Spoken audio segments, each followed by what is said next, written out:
Olá pessoal, vamos chegando. Só tô colocando aqui um outro canal também para a gente se conectar.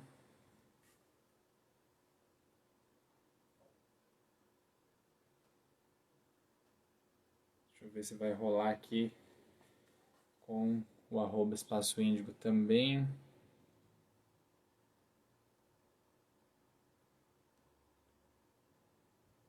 E aí nós já começamos. Pessoal, quem puder já vai me avisando aí se vocês estão me ouvindo bem, se vocês estão me vendo bem, tá? Pra gente começar essa live. Estou bem empolgado para a gente estar falando um pouco sobre isso hoje, porque é algo é muito legal, né? Porque eu acho que é uma das coisas que talvez a maior parte das pessoas vão viver, né? Que é não terminar uma coisa que começa. Que de certa forma é um tanto comum, né? Mas o quanto é importante a gente realmente prestar atenção e saber as causas disso.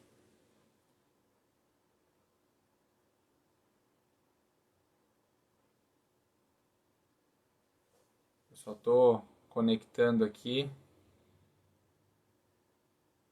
Nós já vamos começar.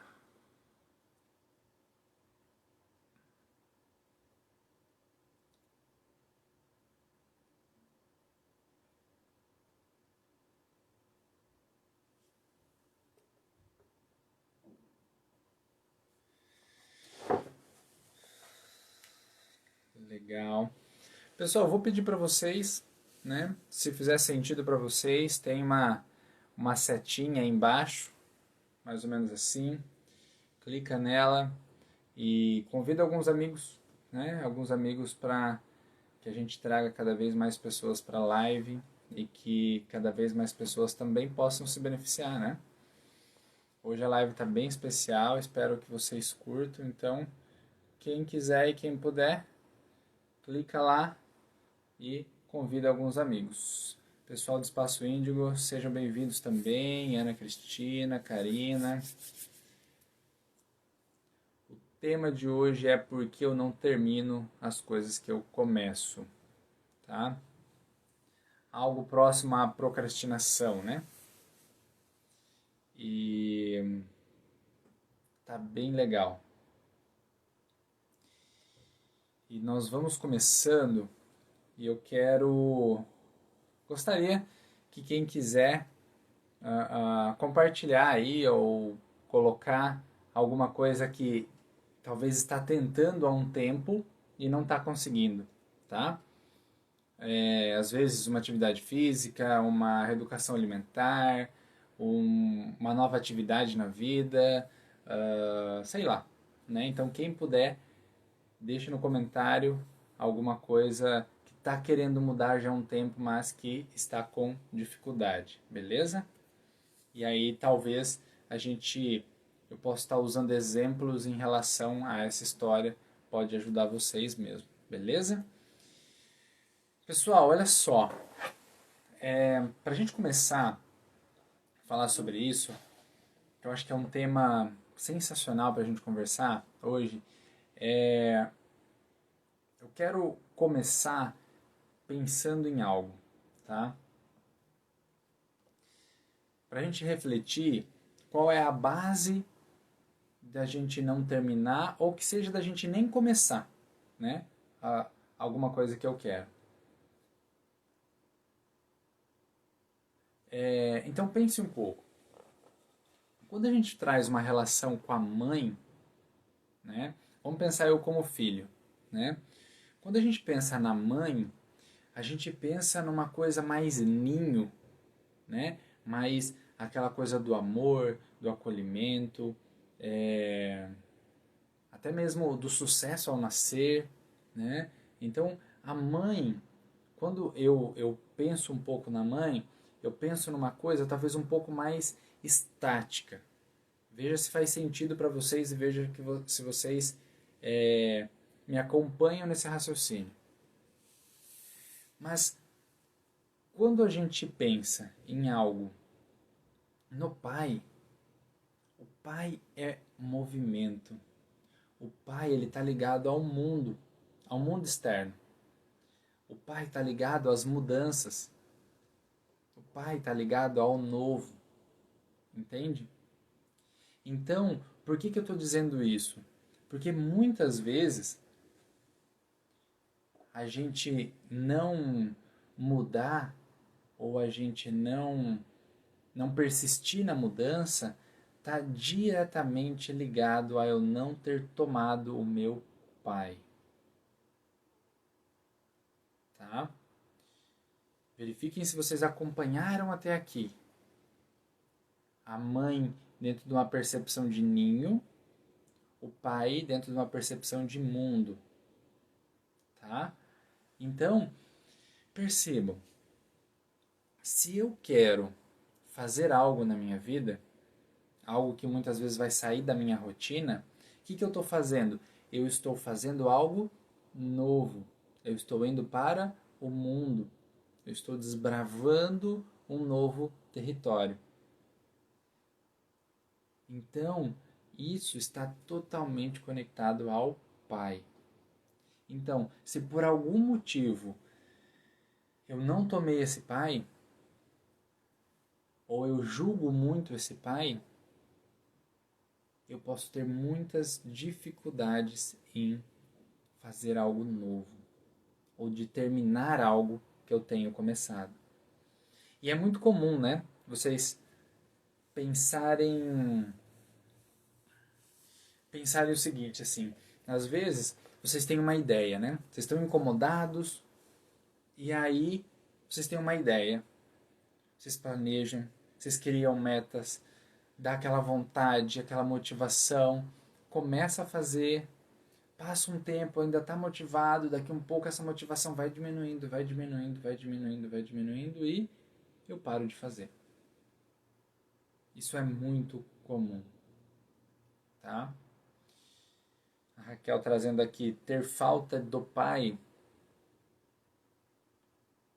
A gente tem que entender o que é essa falta desse pai, né, Raquel? Depois, se puder só me dar um exemplo, porque assim, se você conseguiu tomar o seu pai, isso muitas vezes já é o suficiente. Agora a gente só precisa entender que falta é essa que você está sentindo, né, para ver se encaixa nisso daí, tá ok? Se puder ainda depois escrever, aí a gente vai seguindo junto, beleza? Então, pensem o seguinte, o que pode ter acontecido? Uma coisa que dentro da constelação a gente chama de movimento interrompido. Onde esse pai estava? Será que esse filho buscou esse pai e talvez esse pai não esteve presente?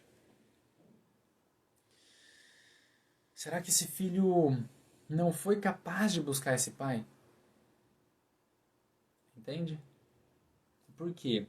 Tem algo que é muito importante, que muitas vezes eu não ter tomado meu pai pode estar muito atrelado à mãe não ter permitido. Porque lembra que eu falei lá no começo? A mãe é o ninho, a mãe é o início, tá? Então, vai chegar ali por volta dos seus 3, 4 anos, tanto o menino quanto a menina tende a se direcionar para o pai. Isso é normal. Deixa eu só fazer um adendo aqui. Verifiquem se voltou o vídeo ou se está travando ainda, tá, Raquel? Se puder me avisar, me dá um joinha ali, vai me ajudar bastante.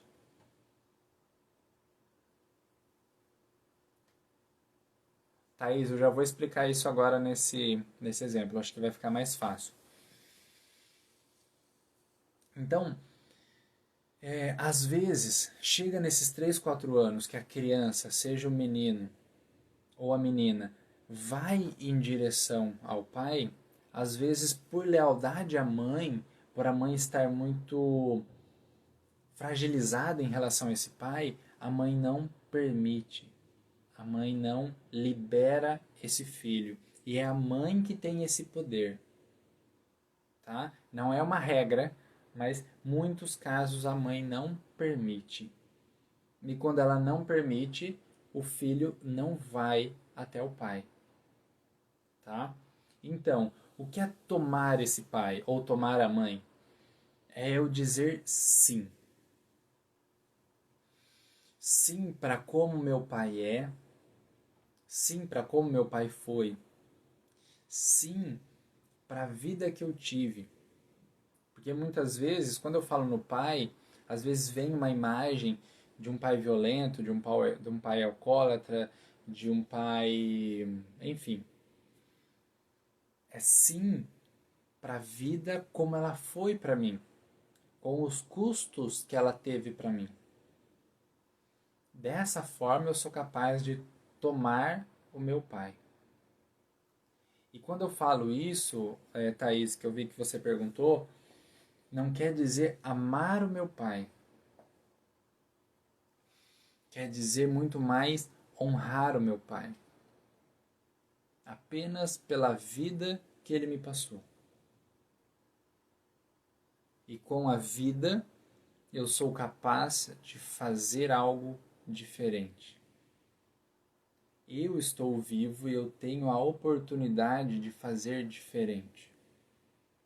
Seja com os meus filhos, seja com amigos, seja com o que for.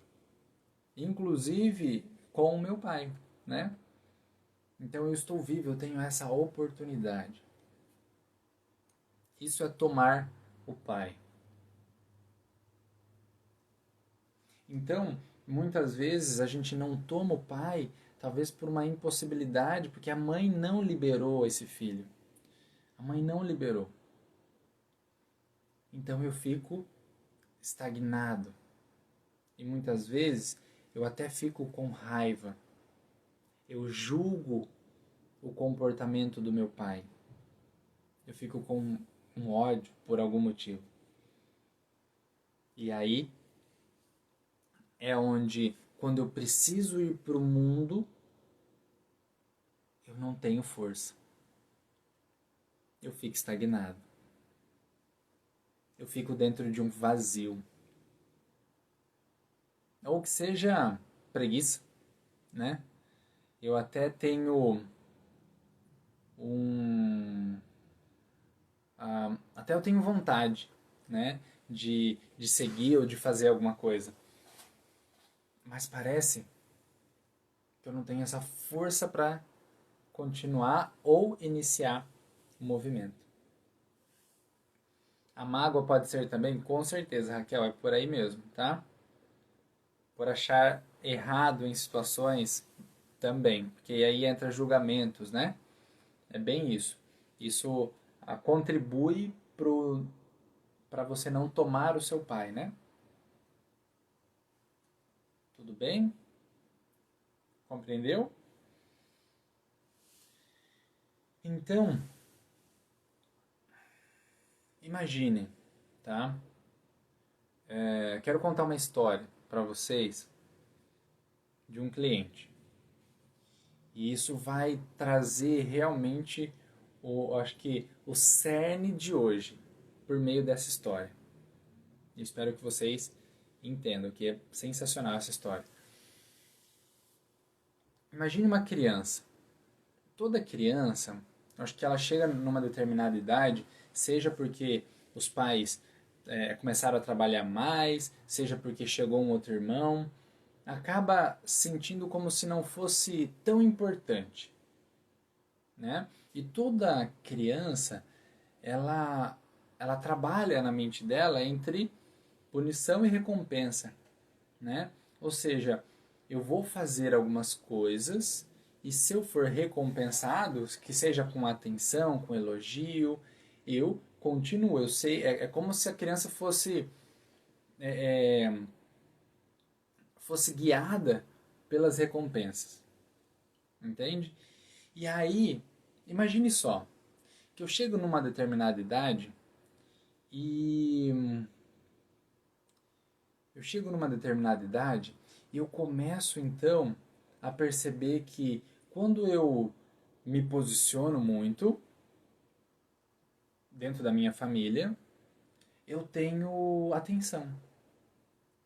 Meus pais olham para mim, me vê como importante, me vê como um grande. E ali infla algo no meu coração. Caramba, quando eu faço isso, os meus pais me enxergam. Mas talvez a minha personalidade não é bem essa. Então, eu para agradar ou ter esse olhar, eu mantenho essa persona vestida em mim.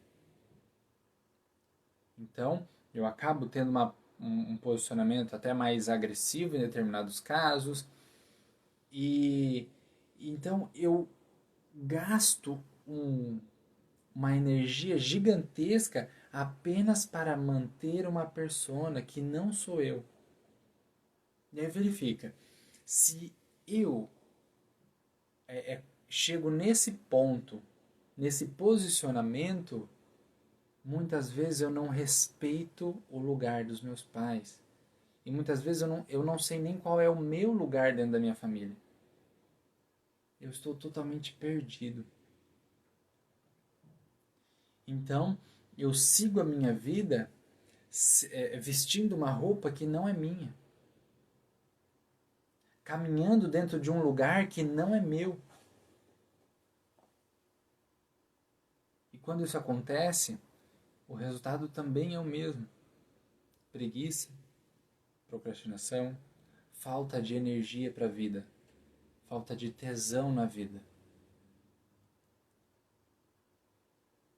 Então, eu convido vocês agora a refletirem se vocês estão agindo por realmente por uma vontade de vocês, por uma força de vocês, ou se vocês estão agindo talvez no fundo com uma certa culpa, ou querendo agradar, seja os pais, seja alguém.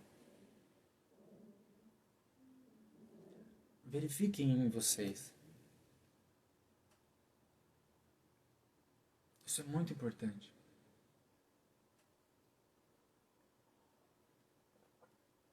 Agora, verifiquem mais essa história. Um filho de pais separados, tá? Filhos de pais separados, ou que seja, os pais são casados, mas que o pai vem falar para o filho mal da mãe e a mãe vem falar para o filho mal do pai. Alguém se identifica nessa história? É comum essa história para vocês? Se puder, dá um joinha. Isso é muito comum. E aí, verifique. Eu sou metade pai, metade minha mãe. Agora, se minha mãe vem e fala mal do meu pai, logo ela está falando mal de mim. Então, se meu pai não presta, eu não presto. Se meu pai é um bosta, eu sou um bosta. E a mesma coisa, o contrário.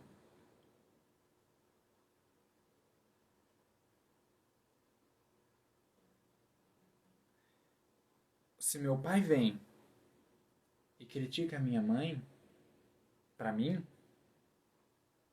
ele está me criticando. Então imagine, se eu tô no meio de campo e eu tenho críticas da minha mãe em relação ao meu pai e críticas do meu pai em relação à minha mãe. O que sobra de mim?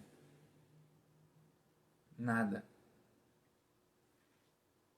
Então, eu tenho força para a vida? Será que uma pessoa dessa teria força para a vida? Uma força para realmente mudar, para ressignificar, para fazer coisas novas? Não tem.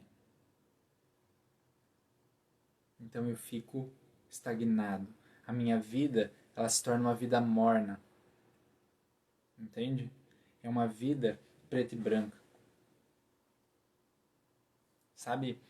Não sei se vocês identificam alguns colegas, amigos de vocês. Sabe aquela pessoa que tá. Parece que é uma amargura. Parece que é uma pessoa realmente preta e branca, assim, né?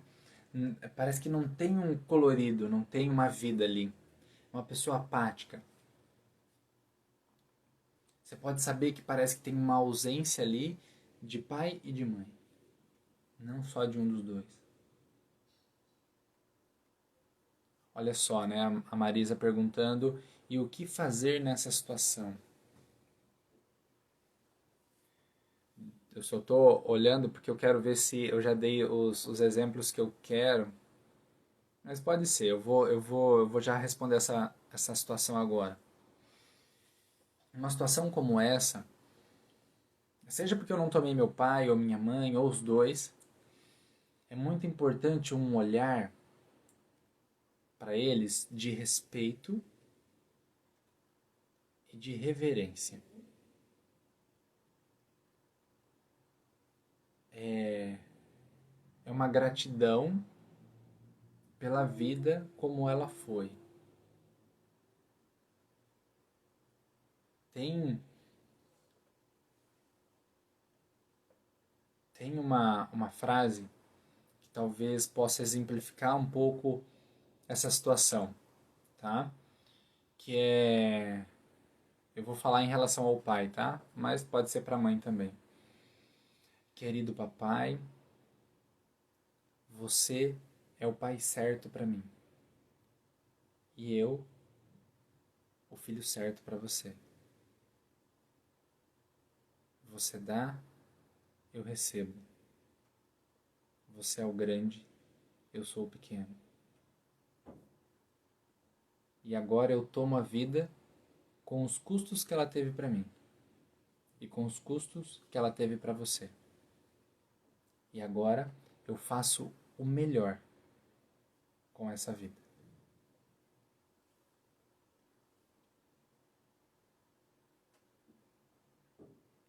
E a partir desse momento, quando, por mais que isso é uma frase, eu não sei se todos são familiarizados com a constelação sistêmica familiar, por mais que isso é apenas uma frase dita, se ela for só dita, é apenas mais uma frase. Ela precisa estar aqui. Ela precisa ser algo atrelado à minha alma. Aí sim. É como se... Eu gosto muito de exemplificar esse tomar. Tem um livro que eu já quero indicar para vocês, que se chama Onde Estão as Moedas. Tá? Sensacional. E eu quero fazer uma analogia a isso. Imagine que chega um determinado momento da vida onde os pais nos presenteiam com uma caixa de ferramenta. Eu falei isso também na live passada. Por algum motivo, eu não. Eu via meu pai trabalhando com aquelas ferramentas, eu não gostava. Então, eu não tomo isso pra mim. E aí depois, na vida, normalmente são essas ferramentas que vão me faltar para algo que eu estou fazendo ou vivendo. Então, quando eu digo essas frases aqui na alma, eu tomo essas caixinhas de ferramenta, tanto da minha mãe quanto do meu pai, viro as costas para os meus pais e sigo a minha vida. Esse é o maior movimento de honra aos pais. É virar as costas e seguir. Pois, quando eu viro e eu sigo para frente, eu confio na força e na bênção dos meus pais atrás de mim.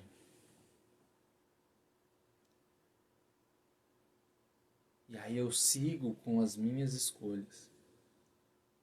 E não atrelado a uma dor familiar. Acho que consegue responder, Marisa?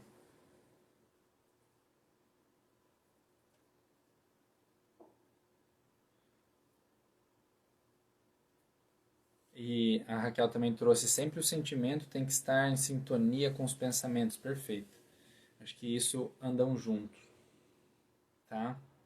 Então percebam que quando a gente fala de terminar algo que eu começo, não é apenas eu não tô conseguindo fazer minha academia. Vocês percebem que não fazer academia tem uma grande dor por trás. É uma dor que está na alma. E é isso que realmente cria a possibilidade de você de curar isso ou de mudar a vida de vocês. É olhar o que está por trás dessa preguiça ou dessa ausência de vontade. O que está além disso? Né? E olha como isso é impressionante. Um rapaz chega ao consultório com essas mesmas críticas, né? Eu parece que eu não tenho força para a vida, não vai. E quando a gente fala do pai para ele traz algumas coisas. E vê que está um pouco atrelado a raiva e também culpa ao mesmo tempo, né? Na fala dele a gente consegue sentir as duas coisas. Um pouco de raiva, um pouco de culpa. E conforme a sessão ela vai caminhando, fica muito claro que esse pai deu tudo para esse filho. Tudo. E mesmo ele tendo a oportunidade de falar, de colocar aquilo que ele quer, por algum motivo ele tomou uma decisão de se calar e ser apenas aquela criança obediente. Vocês conhecem pessoas assim? Talvez vocês até?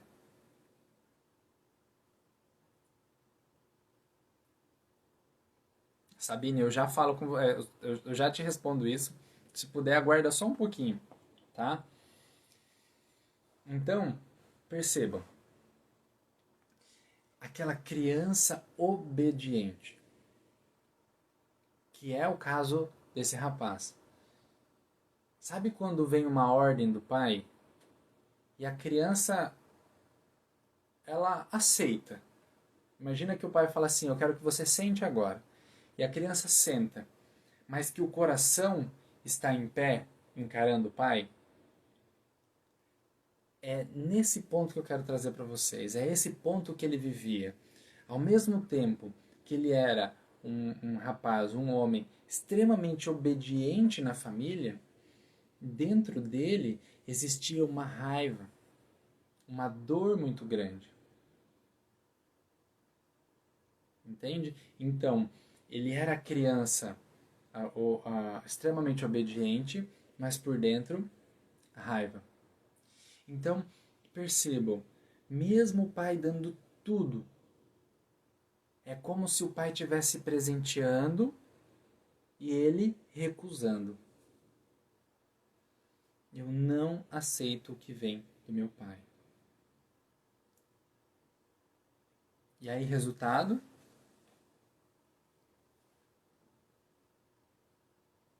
Ele dizia assim que ele fingia que trabalhava.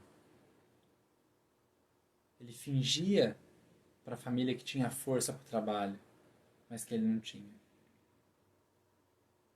E o pior disso, isso eu quero trazer para vocês, o pior de tudo isso é aquele jogo que nós fazemos. É como se eu fingisse que tomo, mas não tomo. Sabe aquele jogo que nós fazemos também? Eu admito isso. Sabe aquele jogo onde eu vou seduzindo e depois na hora do vamos ver eu caio fora? Era isso que ele fazia. A grande solução para isso, né? A criança, sim, ela talvez necessita aceitar uma ordem. Não necessariamente ela precisa ser obediente, mas ela precisa aceitar ordens. À medida que essa criança vai se tornando adulto, se torna homem, ele não precisa mais aceitar. Eu posso dizer apenas um sim para a vida que o meu pai e a minha mãe me deram. Mas quando diz respeito depois, quando adulto, eu já tenho a minha vida, sou eu quem decido.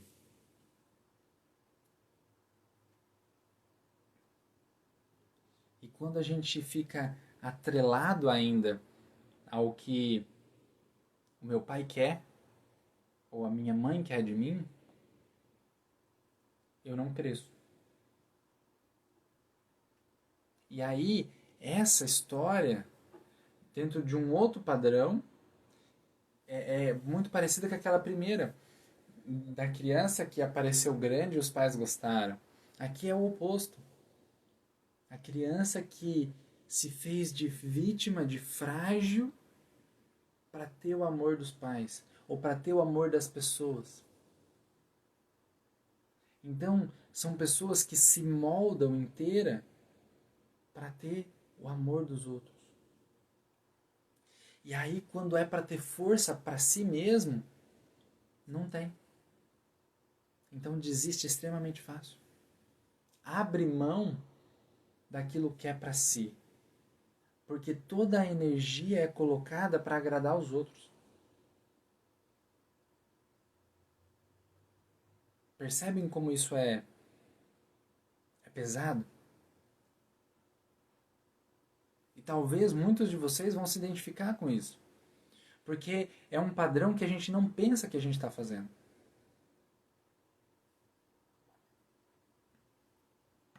Mas quando a gente percebe que nós estamos fazendo isso, é como se a gente trouxesse algo lá que está escondido e a gente trouxesse na nossa frente. Então a gente pode fazer algo de diferente. Percebe?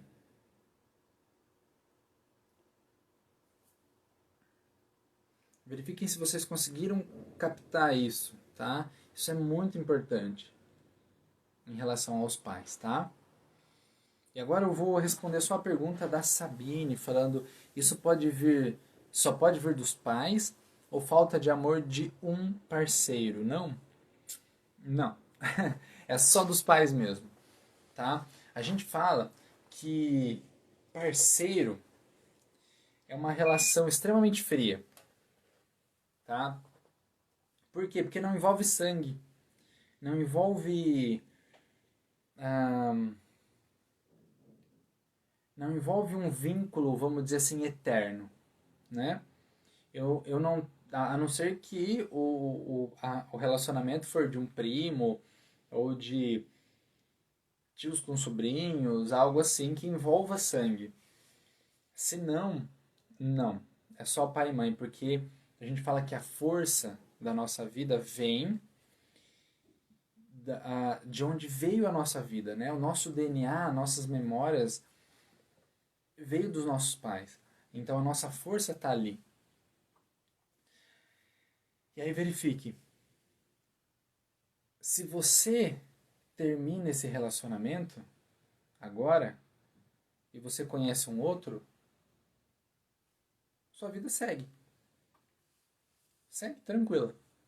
Agora, se os seus pais, se você deixa os seus pais, eles continuam sendo seus pais. Essa é a grande diferença.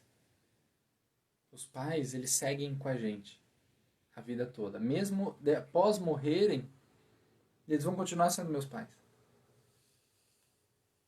E se eu me separo, fez apenas parte de um momento da minha história. Mas eu não tenho um vínculo.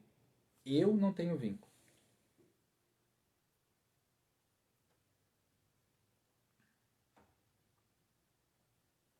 Olha só, tem uma pergunta interessante aqui, né, também. Quantas vezes temos que repetir essa frase para tomar o pai? Então, olha só, Karina, às vezes eu preciso repetir uma vez, mas que seja da alma. Quando eu consigo realmente colocar cada palavra, cada movimento dentro dessa direção, uma vez é o suficiente. Entende? É como se eu fosse realmente essa frase. Sabe quando parece que essa frase ela veste em mim esse texto, né? Aí sim as coisas é uma vez. Não precisaria mais que uma. Entende? E a pessoa que não toma a mãe. Então, a mãe, ela tá ligada a um. Talvez, a gente fala assim que talvez uns 90% dos nossos dilemas estão direta ou indiretamente ligados à nossa mãe. Por quê? Porque imagina, a gente viveu os 9 meses, o grande início da nossa vida foi com a nossa mãe, né? Então, a, a, eu vi, Sabine, então você é uma mulher, então a mãe está muito atrelado, por exemplo, à sua maternidade, a sua mãe está muito atrelado ao seu trabalho, ao seu sucesso, a sua mãe ah, está muito atrelada também ao seu amor próprio, ao modo como você se relaciona com o amor. Hum, como você se relaciona com a sua profissão, se você ama a sua profissão. É, como você ama o seu corpo. Enfim, a mãe ela tá atrelada a muita coisa. A gente teria que, eu acho que, fazer uma live e eu não sei, provavelmente a gente não conseguiria ainda falar tudo sobre mãe, porque mãe é muito profundo, tá? Mas espero que já deu para você imaginar tudo que envolva a mãe ali, tá? Mas se tiver alguma coisa mais específica, você pode colocar também, Sabine, tá? E aí, pessoal, somando a isso, essa conexão com a família, tem algo um pouco específico. Imaginem assim, que ao longo da sua vida, principalmente na infância, vamos colocar ali de 5 até 13 anos, um pouco mais, dependendo, todas as vezes que você foi experimentar algo novo, quando você foi para uma escola nova, quando você foi apresentar um trabalho que era uma novidade para você na escola, quando você foi conhecer um parente que você nunca conhecia, que era algo novo, você foi visitar, numa viagem, ou enfim, coisas novas na vida dessa criança e adolescente. E isso, por algum motivo, trouxe uma vergonha, trouxe uma culpa, trouxe um medo, uma grande exposição que me faça entrar num estado de alerta, de estresse. Eu coloco na minha mente, no meu cérebro, que coisas novas são perigosas. Viver coisas novas me trazem uma grande exposição. Então, me colocam dentro de um lugar de pânico, de alerta. E aí eu quero que vocês reflitam, porque quando a gente entra no estado de alerta, a gente entra no estado de sobrevivência.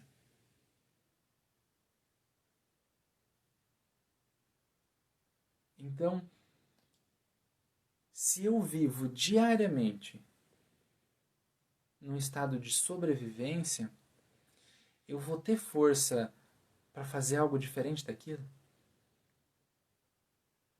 Pensem nisso.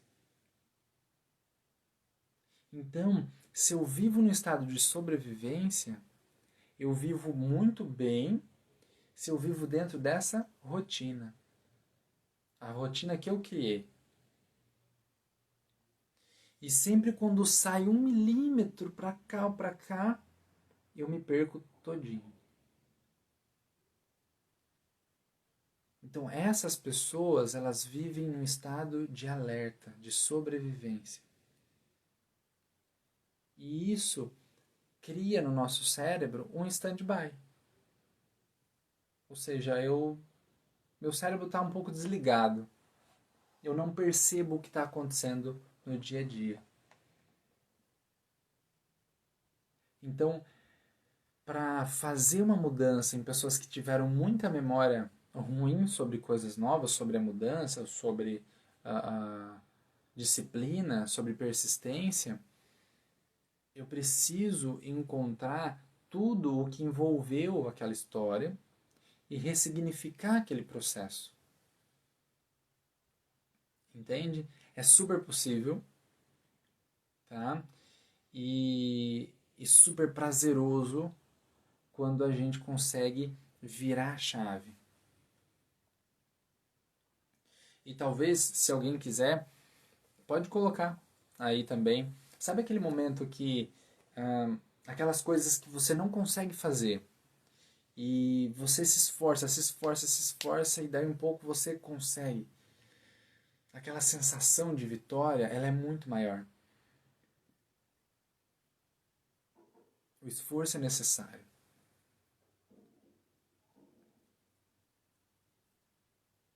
Olha só, a Raquel também, eu tenho dificuldade quando algo sai da minha programação. Seria isso, perfeitamente. Quando a gente está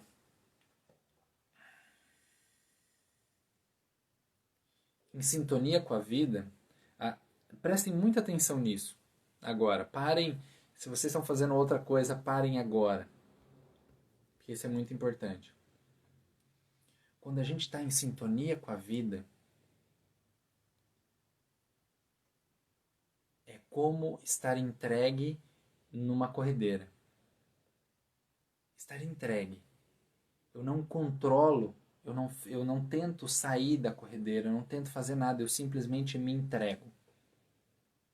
E eu permito que esse rio me leve até onde ele pode me levar. Então, estar em sintonia com a vida é estar também em sintonia com a morte. Porque a morte está dentro da vida. Estar em sintonia com a vida é estar disponível para o que eu tenho que viver agora. E viver o agora é viver urgência também. É viver emergência. Coisas que eu não programei. Não vou dizer que é fácil isso. Não estou dizendo que isso é fácil. Mas isso é estar em sintonia com a vida. Às vezes, eu posso até programar tudo o que eu vou fazer amanhã. E aí eu saio de casa todo feliz, motivado e bato o carro. E aí?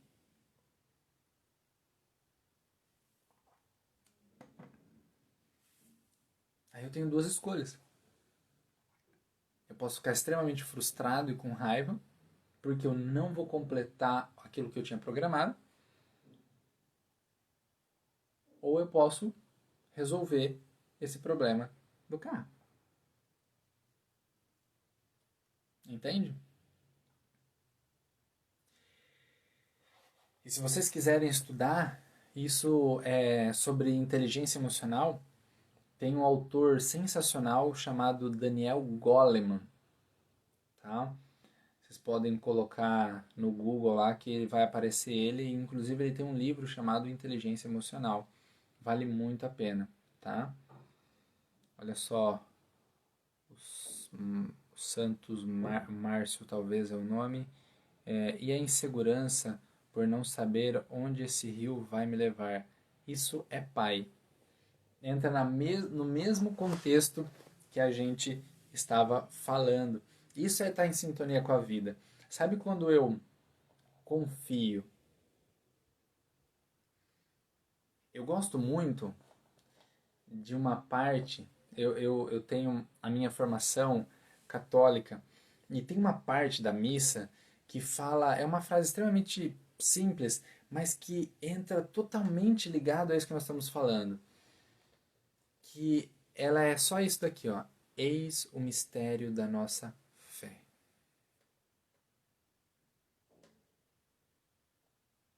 Isso é estar em sintonia com a vida. Isso é confiar. Entende? Essas nossas inseguranças, elas são importantes, porque elas me mantêm alerta, me mantêm, opa, mas eu não entro dentro de um controle querendo mudar, querendo fazer tipo uma artimanha para ser do meu jeito. Eu apenas me entrego, eu apenas permito viver aquilo que eu tenho que viver agora.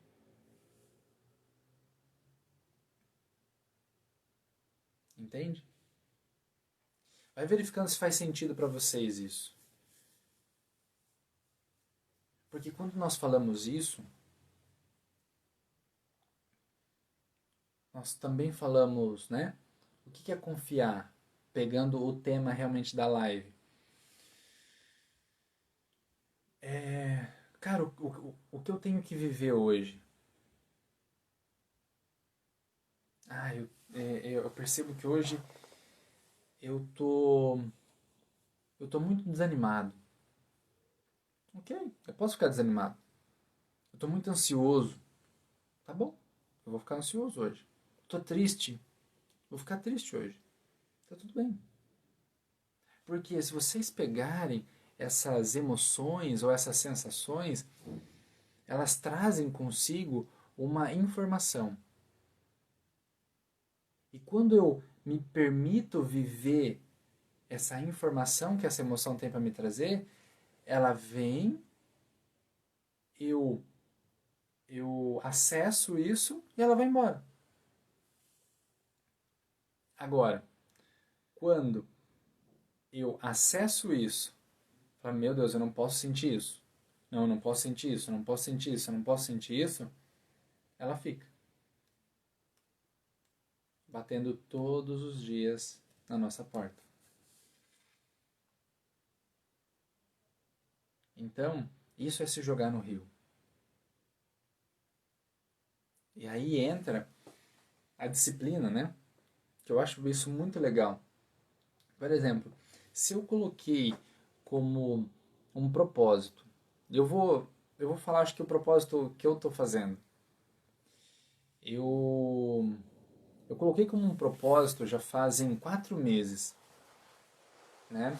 Coloquei como um propósito que eu iria fazer meditação todos os dias. E eu comecei com 10 minutos, hoje eu estou com 40 minutos. E teve vários dias que eu estava cansado e com vontade de não fazer, mas eu fiz. Teve vários dias que a minha cabeça ficava falando, cara, vai dormir, pra que você vai fazer isso agora? Você está cansado, pra que você vai fazer isso agora? Mas eu fiz. E são esses dias que são os melhores dias. Quando a gente passa por cima dessa vozinha que fica na minha cabeça. Isso é sensacional. Isso nos dá força. Então, verifiquem se às vezes é justamente nesse ponto, né? Quando a vozinha acaba sendo mais forte que a minha vontade.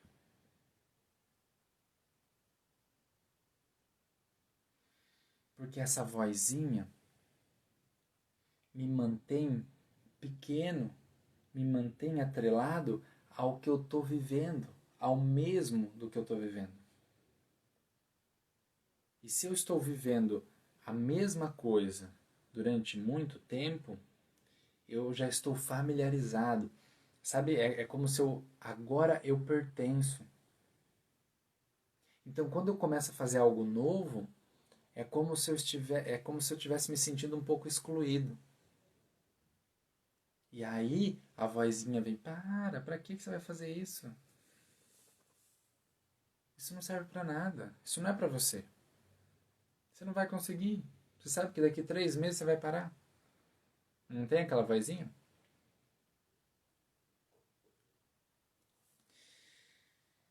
E se alguém já fez essa mudança de persistir, principalmente mais do que 6 meses ou 1 ano em relação a algo, sabe do que eu estou falando. Porque quando você passa por você supera essa vozinha que fica na cabeça, é muito bom. A sensação é de força. A sensação é de vida. Então isso é muito legal. Muito bom mesmo. Tá? Tem mais algo aqui, né? Sim, isso acontece comigo. Me cobro por não poder sentir e só sinto mais. Bem isso, Raquel. Conforme a gente não vive tudo o que aquela emoção tem me trazido, ela continua vindo, né? A Karina também, né? Bem assim mesmo, essa voz é persistente. E ela é. Porque essa vozinha, ela quer me manter naquilo que é confortável. Ela quer me manter como se eu estivesse sendo abraçado pelo meu papai e pela minha mamãe. Então, viver a mesma rotina, mesmo que eu estiver vivendo uma vida de merda, tá? Mas eu estou vivendo uma rotina que já é confortável para mim. Essa rotina confortável é como se eu estivesse vivendo no colo da mamãe e do papai. E a vozinha, ela quer me manter ali. Olha o Charles aqui trazendo show, Pedro. Entregar e confiar é saber que todos os rios levam na direção do mar. Olha só, perfeito. A grandeza do universo. Show, show, pessoal. E eu quero trazer para vocês a possibilidade agora, talvez, de perguntas, de dúvidas a respeito disso. E também eu quero convidar vocês, né? Não nessa próxima segunda, na outra, dia 20, eu vou estar começando o meu segundo desafio dos 15 dias, que são exercícios tanto de meditação, e agora eu mudei também alguns exercícios para facilitar, que é da gente começar a observar todos esses pensamentos, essas emoções que me atrapalham de fazer uma mudança, né? Então, se vocês quiserem depois, mandem, pode mandar no meu WhatsApp, eu vou estar, pro pessoal do Espaço Índigo, pode estar mandando pro Espaço Índigo mesmo, e no meu pessoal eu vou estar enviando aqui para vocês. Quem quiser, só avisar, tá? Que tá bem especial e é uma prática que eu faço. Então, realmente eu sei o quão bom ela é, né? Só precisa realmente da disciplina e de persistir, né? E espero mais um pouquinho, quero ver se ainda tem mais alguma pergunta sobre isso. Eu estou muito contente, acho que o que eu tinha me programado para falar sobre esse tema eu falei. Então estou muito contente com as perguntas, com as conversas e todo o assunto que nós chegamos hoje. Estou muito contente mesmo.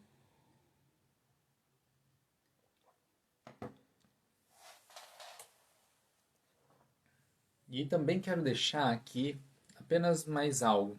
Quem quiser saber sobre algum tema específico, né, me manda no Whats ou pode mandar lá pro Espaço Índigo, que me ajuda bastante. Às vezes eu sempre estou raciocinando em temas, mas se vocês trouxerem também vai ser de grande valia, vai ser bem legal, tá?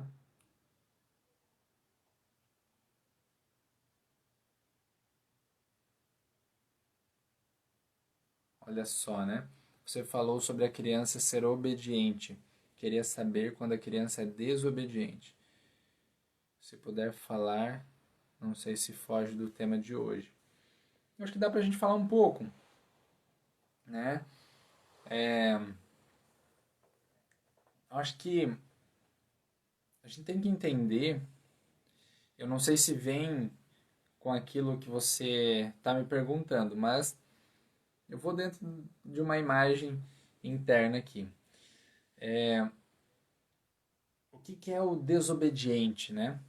Hoje eu tenho estudado muito, como eu tenho um filho de 1 ano e 10 meses, é algo é, é algo que me chama muita atenção, né? Como educar ou como criar sem punir, né? Sem criar essa blindagem. E a comunicação ela é muito importante nisso. E às vezes a criança desobediente ela só está expressando um desejo dela, né? Ela apenas está expressando algo que para ela faz mais sentido. Então, muitas vezes, o que falta é como eu posso criar uma estratégia que atenda a necessidade da criança e que atenda a minha necessidade. Entende? Então, quando eu consigo perceber assim, quando a criança é desobediente, o que acontece comigo? Como eu me sinto?